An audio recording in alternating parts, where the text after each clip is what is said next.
Our research questions are about the different products and their prices, so I'd like to create a table that just contains one row for each product. Since we have 5 years of order data for these 3,000 plus products, and it's possible that at least some of the prices have fluctuated over time, it makes sense to take the average price for each product.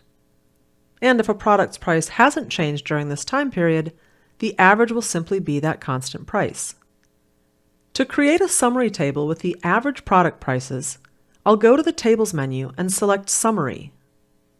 I'm interested in both the wholesale and retail prices, so I'll select Cost Price Per Unit and Item Retail Value from the list of columns on the left. In the center of the dialog window, I'll click on the Statistics drop-down menu and select Mean. I want the product summarized by product ID, so I'll put that in the group role. We can preview the summary table by checking the box next to Auto Refresh if it's not already checked. I can see that the new table will contain 3,124 rows, which is the number of unique products in the original table. Summary always gives me a column with the number of observations for each level of the grouping variable, and then I have the columns for the mean cost price per unit and mean item retail value. I'll rename those columns in the summary table. There's an option to specify the output table name. I'll call it Average Product Prices. By default, a summary table is linked to the original data table, and if the original table changes, the summary table will update as well. In this case, though, I want the summary table to be independent of the original table, so I'll uncheck this box. Notice the option Save Script to Source Table. This would save a jump script in the table panel of the Jump Orders table that you could run to recreate the summary table. This could be useful if you're planning to add to the data table in the future, but for our purposes I don't need to check the box. Now I can click OK to dismiss the dialog and create the table.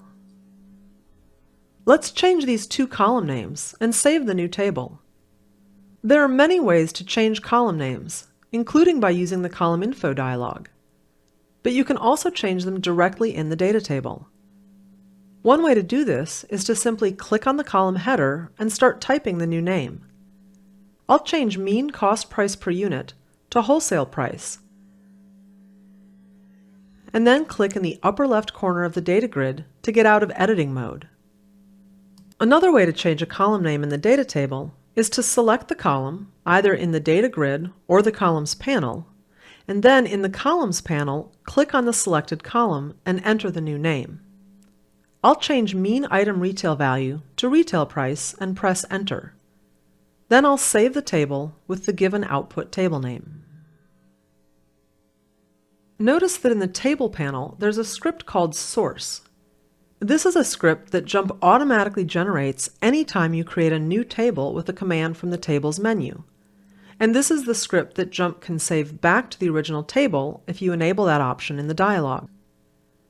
If you want to view the JSL code, right-click on the source script and select Edit. You can keep this script in the data table as a record of how the table was created, but you can also delete it. So I'll right-click and do that, and save the table again.